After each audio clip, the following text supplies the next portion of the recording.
ರೇಣುಕಾಸ್ವಾಮಿ ಕೊಲೆ ಕೇಸ್ನಲ್ಲಿ ನಟ ದರ್ಶನ್ ತೂಗುದೀಪ್ ಸೇರಿದಂತೆ ಎಲ್ಲ ಆರೋಪಿಗಳಿಗೆ ಜಾಮೀನು ಸಿಕ್ಕಿ ತಿಂಗಳಷ್ಟೇ ಕಳೆದಿದೆ. ಆಗಲೇ ಜಾಮೀನು ರದ್ದಾಗುವ ಆತಂಕ ಎಲ್ಲರಲ್ಲೂ ಇದೆ. ಯಾಕಂದ್ರೆ ಕೊಲೆ ಕೇಸ್ನಲ್ಲಿ ಜಾಮೀನು ನೀಡಿದ್ದ ಹೈಕೋರ್ಟ್ ಆದೇಶ ಪ್ರಶ್ನಿಸಿ ಪೊಲೀಸರು ಸುಪ್ರೀಂ ಕೋರ್ಟ್ ಮೆಟ್ಟಿಲೇರಿದ್ದಾರೆ. ಈ ಪ್ರಕರಣ ಸಂಬಂಧ 1492 ಪುಟಗಳ ಮಹತ್ವದ ದಾಖಲೆ ಸಲ್ಲಿಸಿದ್ದಾರೆ. ನಟ ದರ್ಶನ್ ಹಾಗೂ ಪವಿತ್ರ ಗೌಡ ಸೇರಿದಂತೆ ಎಲ್ಲ ಆರೋಪಿಗಳ ಜಾಮೀನು ರದ್ದು ಮಾಡುವಂತೆ ಕೋರಿ ಪೊಲೀಸರು ಸುಪ್ರೀಂ ಕೋರ್ಟ್ಗೆ ಮೇಲ್ಮನವಿ ಸಲ್ಲಿಸಿದ್ದಾರೆ. ಇಂದು ಅರ್ಜಿಯ ವಿಚಾರಣೆ ಸುಪ್ರೀಂ ಕೋರ್ಟ್ನಲ್ಲಿ ನಡೆಯಲಿದೆ.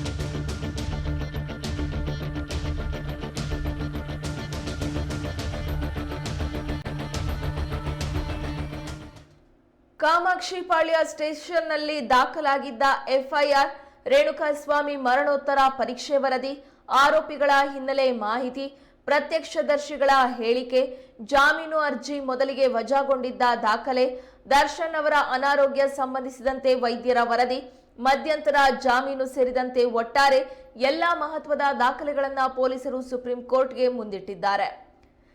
ಎಫ್ಎಸ್ಎಲ್ ವರದಿ, ಸಿಡಿಆರ್, ಪಂಚನಾಮೆ ವರದಿ, ಆರೋಪಿಗಳ ಬಳಿ ವಶಪಡಿಸಿಕೊಂಡ ಡಿಜಿಟಲ್ ವಸ್ತುಗಳು ಸೇರಿದಂತೆ ಈ ಕೇಸ್ ವಾದಿಸಲು ರಾಜ್ಯ ಸರ್ಕಾರ ನೇಮಿಸಿರುವ ಅನಿಲ್ ನಿಶಾನಿ ಅವರ ಮುಖಾಂತರ ಸುಪ್ರೀಂ ಕೋರ್ಟ್ಗೆ ಮೇಲ್ಮನವಿ ಸಲ್ಲಿಕೆಯಾಗಿದೆ. ಆರೋಪಿಗಳ ಜಾಮೀನು ಭವಿಷ್ಯ ಇಂದು ನಿರ್ಧಾರವಾಗಲಿದೆ. ಪವಿತ್ರ ಗೌಡ ಸೇರಿದಂತೆ 7 ಆರೋಪಿಗಳಿಗೆ ಜಾಮೀನು ನೀಡಿದ್ದನ್ನ ಪ್ರಶ್ನಿಸಿ ಪೊಲೀಸರು ಸುಪ್ರೀಂ ಕೋರ್ಟ್ ಮೆಟ್ಟಿಲೇರಿದ್ದಾರೆ.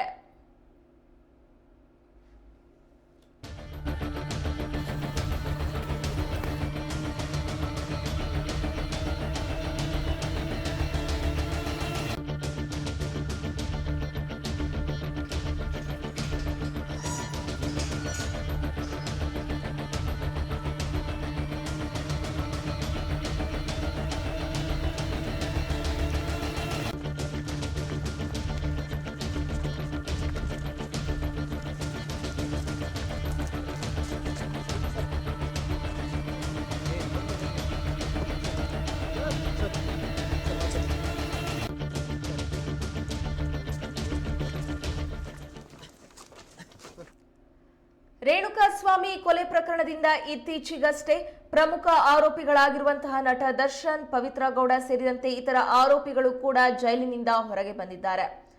ಈಗಾಗಲೇ ಜಾಮೀನು ರದ್ದಾಗುವಂತಹ ಆತಂಕ ಎಲ್ಲರಲ್ಲೂ ಮನೆ ಮಾಡಿದೆ. ಯಾಕಂದ್ರೆ ಕೊಲೆ ಕೇಸ್ನಲ್ಲಿ ಜಾಮೀನು ನೀಡಿದ್ದ ಹೈಕೋರ್ಟ್ ಆದೇಶವನ್ನ ಪ್ರಶ್ನಿಸಿ ಪೊಲೀಸರು ಸುಪ್ರೀಂ ಕೋರ್ಟ್ ಮೆಟ್ಟಿಲೇರಿದ್ದಾರೆ. ಈ ಪ್ರಕರಣ ಸಂಬಂಧ 1492 ಪುಟಗಳ ಮಹತ್ವದ ದಾಖಲೆಯನ್ನ ಸಲ್ಲಿಸಿದ್ದಾರೆ.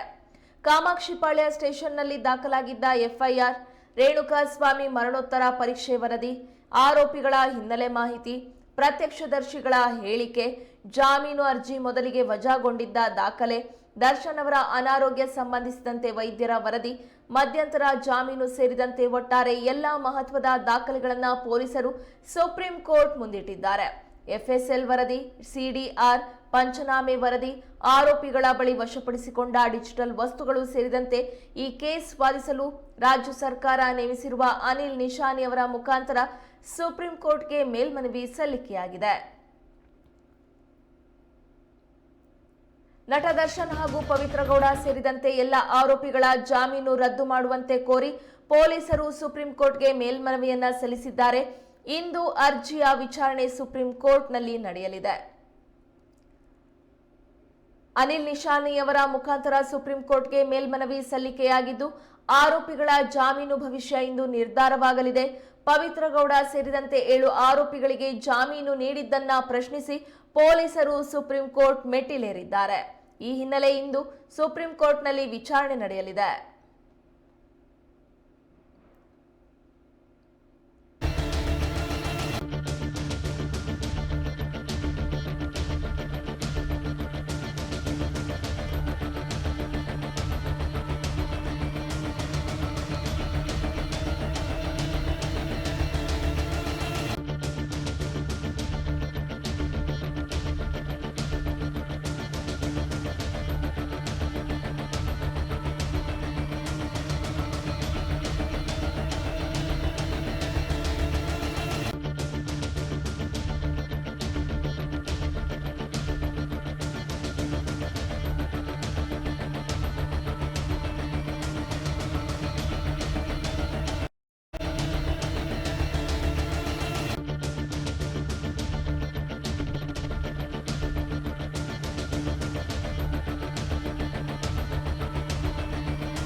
ಚಿತ್ರದುರ್ಗದ ರೇಣುಕಾಸ್ವಾಮಿ ಕೊಲೆ ಪ್ರಕರಣದಲ್ಲಿ ನಟ ದರ್ಶನ್ ಹಾಗೂ ಪವಿತ್ರ ಗೌಡ ಸೇರಿದಂತೆ ಇತರ ಆರೋಪಿಗಳು ಕೂಡ ಜೈಲಿನಿಂದ ಹೊರಬಂದಿದ್ದಾರೆ.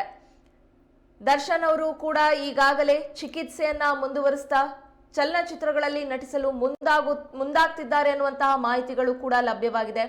ಆದರೆ ರೇಣುಕಾಸ್ವಾಮಿ ಕೊಲೆ ಪ್ರಕರಣದಲ್ಲಿ ಹೈಕೋರ್ಟ್ನಲ್ಲಿ ಜಾಮೀನು ಮಂಜೂರಾಗಿದ್ದನ್ನ ಪ್ರಶ್ನಿಸಿ ಪೊಲೀಸರು ಸುಪ್ರೀಂ ಕೋರ್ಟ್ ಮೆಟ್ಟಿಲೇರಿದ್ದಾರೆ. ಸುಪ್ರೀಂ ಕೋರ್ಟ್ನಲ್ಲಿ ಇಂದು ವಿಚಾರಣೆ ನಡೆಯಲಿದೆ. ಹಾಗಾಗಿ ಸುಪ್ರೀಂ ಕೋರ್ಟ್ 7 ಆರೋಪಿಗಳಿಗೆ ಮತ್ತೆ ಪ್ರಶ್ನೆಯನ್ನ ಮಾಡಿದೆ. ಆರೋಪಿಗಳಿಗೆ ಜಾಮೀನು ನೀಡಿದ್ದನ್ನ ಪ್ರಶ್ನಿಸಿ ಪೊಲೀಸರು ಸುಪ್ರೀಂ ಕೋರ್ಟ್ ಮೆಟ್ಟಿಲೇರಿದ್ದಾರೆ.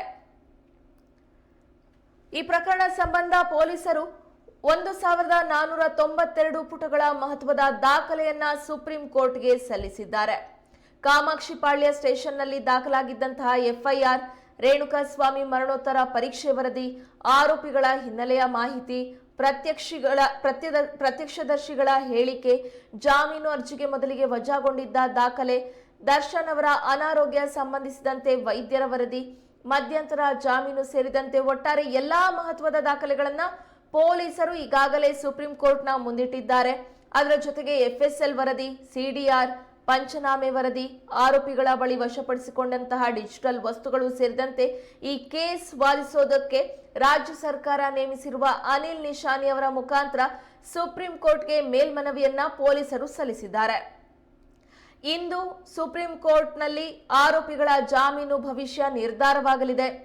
ಇದೇನಾದ್ರೂ ಜಾಮೀನು ರದ್ದಾಯ್ತು ಅಂದ್ರೆ ಮತ್ತೆ ದರ್ಶನ್ ಹಾಗೂ ಪವಿತ್ರ ಗೌಡ ಅವರು ಜೈಲು ವಾಸವನ್ನ ಅನುಭವಿಸಬೇಕಾಗತ್ತಾ, ರದ್ದಾಗತ್ತಾ ಅಥವಾ ಏನಾಗತ್ತೆ ಅಂತ ಹೇಳಿ ಅಭಿಮಾನಿಗಳು ಆಗ್ಲಿ ಇನ್ನೊಬ್ರು ಆಗ್ಲಿ ಎಲ್ಲರೂ ಆತಂಕಕ್ಕೆ ಒಳಗಾಗಿದ್ದಾರೆ.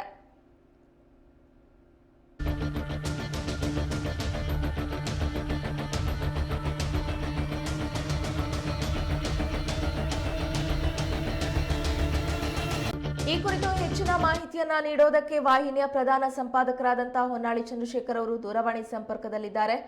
ಹೊನ್ನಾಳಿ ಚಂದ್ರಶೇಖರ್ ಅವರೇ, ರೇಣುಕಾಸ್ವಾಮಿ ಕೊಲೆ ಪ್ರಕರಣಕ್ಕೆ ಸಂಬಂಧಿಸಿದಂತೆ ಸುಪ್ರೀಂ ಕೋರ್ಟ್ 7 ಜನ ಆರೋಪಿಗಳಿಗೆ ನೋಟಿಸ್ ಅನ್ನ ನೀಡಿದೆ. ಈ ಕುರಿತ ಅಪ್ಡೇಟ್ಸ್ ಏನಿದೆ? ನಂದಿನಿ, ಚಿತ್ರದುರ್ಗದ ರೇಣುಕಾಸ್ವಾಮಿ ಕೊಲೆ ಪ್ರಕರಣದ ವಿಚಾರಣೆ ಏನಿದೆ ಅದೀಗ ಸುಪ್ರೀಂ ಕೋರ್ಟ್ ಮೆಟ್ಲೇರಿದೆ. ಹೈಕೋರ್ಟ್ ಜಾಮೀನನ್ನ ಕೊಟ್ಟಿತ್ತು 7 ಜನ ಆರೋಪಿಗಳಿಗೆ. ಇದನ್ನ ಪ್ರಶ್ನೆ ಮಾಡಿ ಪ್ರಾಸಿಕ್ಯೂಷನ್ ಅಂದ್ರೆ ಕರ್ನಾಟಕ ಪೊಲೀಸ್ ಸುಪ್ರೀಂ ಕೋರ್ಟ್ ನ ಮೊರೆ ಹೋಗಿತ್ತು. ಆ ಅರ್ಜಿಯ ವಿಚಾರಣೆ ನಡಿಬೇಕಾಗಿದೆ. ಆ ವಿಚಾರಣೆಗೆ ಇವತ್ತು ದಿನಾಂಕ ನಿಗದಿಯಾಗಿದೆ. ಈ ವಿಚಾರಣೆ ಇನ್ನಷ್ಟೇ ನಡಿಬೇಕಾಗಿದೆ. ಈಗ 7 ಜನ ಆರೋಪಿಗಳಿಗೂ ಸಹ ನೋಟಿಸ್ ಅನ್ನ ಕೊಟ್ಟಿದೆ. ಈಗ ಏನಂತಂದ್ರೆ ಬಹಳ ಮುಖ್ಯವಾಗಿ ಪ್ರಾಸಿಕ್ಯೂಷನ್ ಹೇಳಿರ್ತಕ್ಕಂಥದ್ದು 7 ಅಂಶಗಳನ್ನ ಹೈಕೋರ್ಟ್ ಜಾಮೀನನ್ನ ಕೊಟ್ಟಿರ್ತಕ್ಕಂತ ಸಂದರ್ಭದಲ್ಲಿ ಈ 7 ಅಂಶಗಳನ್ನ ಪರಿಗಣಿಸಿಲ್ಲ ಅಂತ ಹೇಳಿ ಪ್ರಾಸಿಕ್ಯೂಷನ್ ಈಗ ಸುಪ್ರೀಂ ಕೋರ್ಟ್ ಮೊರೆ ಹೋಗಿದೆ. ಆ 7 ಅಂಶಗಳಲ್ಲಿ ಹೈಕೋರ್ಟ್ ಜಾಮೀನು